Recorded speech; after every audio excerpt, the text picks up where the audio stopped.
इसका सर ये मुझे बताइएगा, ये इलेक्शन कमीशन ऑफ पाकिस्तान अचानक से बुरी हुई, इससे पहले तक आंखों पर वेल्डिंग ग्लासेस पहने हुए थे तमाम वज़रा ने। आजम स्वाति कह रहे हैं कि इदारे को आग लगा देनी चाहिए। सर पाकिस्तान के इदारों का जो हाल फरमा दिया है, उसके बाद आग लगाने की क्या जरूरत है? वैसे ही चलने दें, वैसे ही सवा सत्याना से।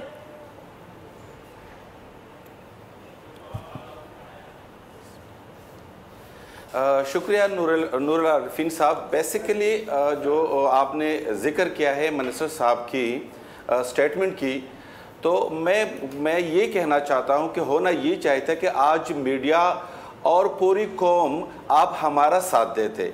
उसकी वजह आग लगाने में है कि 1971 से लेकर आज तक जितनी भी इलेक्शन हुए हैं सर, हम आपका साथ किस खुशी में दें, किस काम में? उसको जो हारने वाला है वो नहीं मानता है, वो मुतनाज़ा हो जाते हैं, वो मुतनाज़ा हो जाते हैं। आपको मेरी पता नहीं आवाज आ रही है कि नहीं भाई? मेरी आवाज जा रही है, ये ऑटो पे लगे नहीं? उनके खिलाफ तहरीके एहतजाज और रोडों पे लोग निकल आते हैं।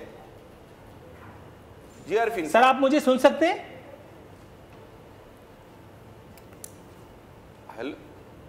जी जी बिल्कुल सुन रहा हूं।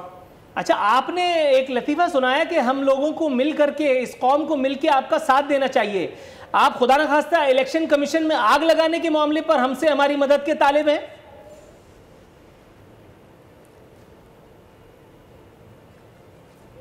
नहीं आरिफीन साहब, मैं ये कह रहा हूं कि जितनी भी इलेक्शन हुए हैं उस पे आप भी उंगली उठाते हो और जो अपोजिशन, जो हारने वाले हैं वो भी उठाते हैं। तो हमारा जो मकसद है, पीटीआई गवर्नमेंट का जो मकसद है, वो इस इदारे में रिफॉर्म लाना चाहते हैं कि आइंदा कम से कम ये चैप्टर, ये बाब बंद हो कि जो हारने वाले होते हैं वो फिर रोडों पे आ जाते हैं और न मानने वाली रट लगाकर पूरा 5 साल गुजार लेते हैं।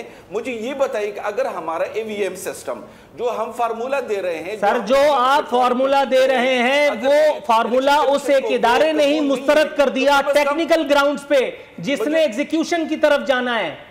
डॉक्टर ने कह दिया कि ये इंजेक्शन आपकी सेहत के लिए मुजिर है। अब चूंकि आप हैंडसम हैं और चूंकि आप वजीर हैं, तो आपका कहा मान करके मैं राही मुल्क अदम हो जाऊं? ये कहां लिखा है?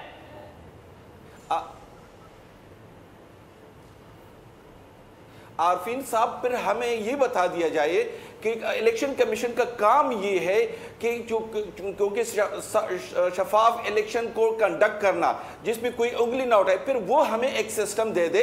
वो किस लिए बैठे हुए, उनका काम क्या है, उनका रोल क्या है? फिर वो यही तो हम कह रहे हैं ना कि ना खुद यहाँ पे कोई स्टेप ले रहे हैं कि पाकिस्तान में शफाफ और जो सबके लिए काबिल कबूल इलेक्शन हो, ना उसकी तरफ वो खुद स्टेप उठा रहे हैं, और जो हम उठा रहे हैं उन पर भी वो तनकीद कर रहे हैं। हम ये नहीं चाहते चलो हमारा ईवीएम सिस्टम वो रिजेक्ट कर ले। वो सारी बातें ठीक है जनाब मन, मेरा सवाल कुछ और था। मेरा सवाल कुछ और था, आप मुझे कहीं और ले जा रहे हैं। जनाब, मैं आपसे ये पूछ रहा हूं, सवाल को अब मैं चेंज करता हूं। क्या किसी वजीर की जुबान ऐसी होती है जैसी आजम स्वाति साहब ने इस्तेमाल की? इदारे को आग लगा देनी चाहिए, कमीशन अराकीन जहन्नम में चले जाएं। जनाब मन, गो के कंटेनर से जिस किस्म की जुबान इस्तेमाल की गई है और जो मामलात हैं, सोशल मीडिया ब्रिगेड के जरिए से लोगों को इंसल्ट करवाने की बाकायदा कैंपेन चलाई जाती है। वो एक न्यूज कास्टर जिसको खबरें पढ़ने में नाकामी पर नौकरी से महरूम किया गया, उसको फोटोशॉप पे मुराद सईद साहब के साथ तस्वीर खिंचवा करके और लगा दिया जाता है कि जी उन्होंने अपने महकमे की कारकर्दगी पर ब्रीफिंग दी। सर मैं ये पूछ रहा हूं, क्या वजीरों की जुबान ऐसी ही होती है?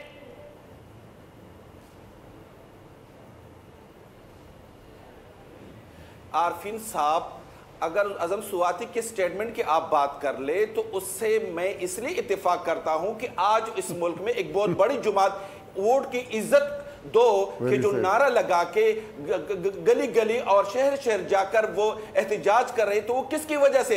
वो इलेक्शन कमीशन की वजह से कर रहे हैं। तो अगर वो भी एहतजाज कर रहे हैं और हम भी कह रहे हैं कि आइंदा पाकिस्तान कैसे चलेगा, गो के अगर तो खत्म कर देना चाहिए। आप ये फरमा रहे हैं भी पॉलिटिकल नासिर मूसाजई साहब, गोया आपकी बात से मैं ये मतलब निकालूं कि अगर इलेक्शन कमीशन आपकी डिक्टेशन नहीं लेगा तो आप उस बिल्डिंग में आग लगा देंगे, इलेक्शन अराकीन को, कमीशन अराकीन को आप जहन्नम में भेज देंगे। गोया अब इस किस्म का कानून चलेगा इस मुल्क में?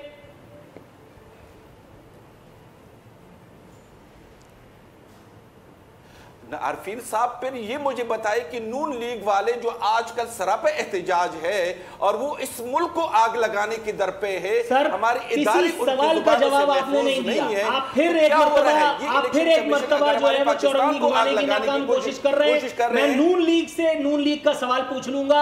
आप पीटीआई से हैं या नून लीग से, पहले मुझे ये बताइए। मैं पीटीआई से पीटीआई का जवाब नहीं हासिल कर पा रहा, राना अरशद से मैं नून लीग का जवाब क्या हासिल कर पाऊंगा? पीटीआई से हो, मैं पीटीआई से हूं, मैं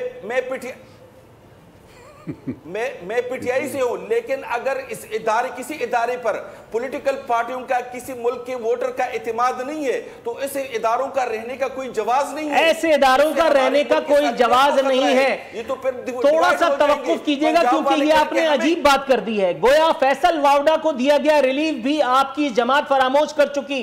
सर, कल तक तो बड़े मामलात थे, फैसल वावडा बाकायदा सेनेटर बनकर के मुझ पर नाजिल हो गए हैं। उस वक्त इलेक्शन कमीशन अच्छा था कि डिले टैक्टिक्स यूज की जा रही थी, और आज जबकि आपकी बात नहीं मानी गई है तो आप इदारों को आग लगाने की तमन्ना ही है। वन लाइनर,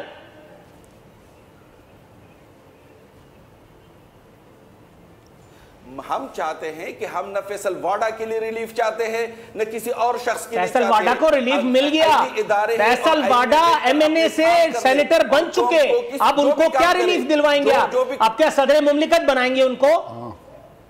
तो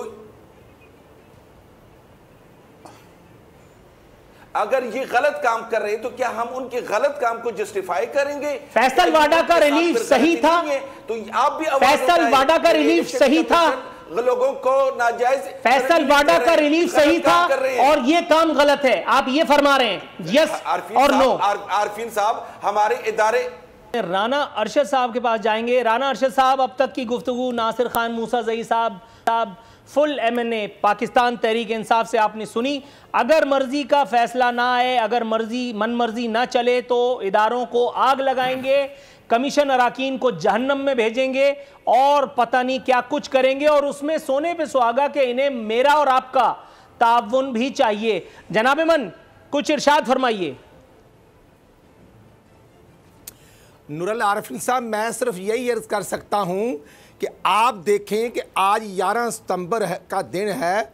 11 सितंबर 1948 को बानिए पाकिस्तान अल्लाह ताला को प्यारे हो गए, 73 साल उनको हो चुके हैं, और हुकूमत आज बानिए पाकिस्तान की बरसी मनाती, कौम को कहते कि हमसे जो गलतियां हुई हैं हम उनका अदराक करेंगे और कौमी इश्यूज़ को टेकअप करते। हाँ, जो वुज़रा की टीम सरकारी ख़जाने से करोड़ों रुपए मंथली वसूल करते हैं, वो पीआईडी को हुकूमत के अदारों के ख़िलाफ़ इस्तेमाल कर रहे हैं। इलेक्शन कमीशन ऑफ पाकिस्तान के चेयरमैन को इस्तीफ़ा दे देना चाहिए। फवाद चौधरी साहब, आप ज़रा अपने रवैये पर खुद नज़रसानी फरमाएं, और कहते ये हैं कि एहतसाब होगा तो अपोजिशन का होगा। 11 सितंबर 2018 को जब बेगम कलसूम अल्लाह को प्यारी हुई तो उनकी बेटी मरियम बीबी और उनके शोहर मियां नवाज शरीफ जेल में बंद थे। इनके दिल की आग आज तक ठंडी नहीं हुई। ये इतने जालिम लोग हैं, ये अवाम का जो इन्होंने जीना हराम किया हुआ है।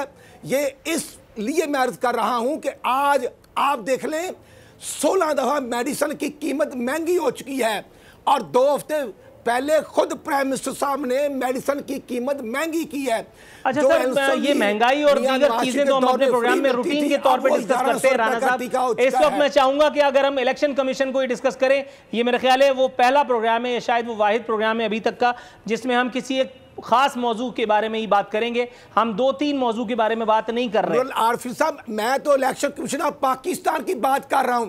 कल कंटोनमेंट बोर्ड के पूरे पाकिस्तान में इलेक्शन हो रहे हैं, ये तो वहाँ भी इलेक्शन कमीशन को बुलडोज करना चाह रहे हैं और अमले को ये अंडर प्रेशर करके मर्जी के रिजल्ट लेना चाहते हैं।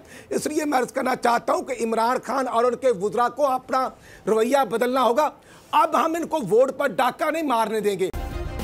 सब्सक्राइब करें और बेल दबाएं ताकि कोई खबर रह न जाए।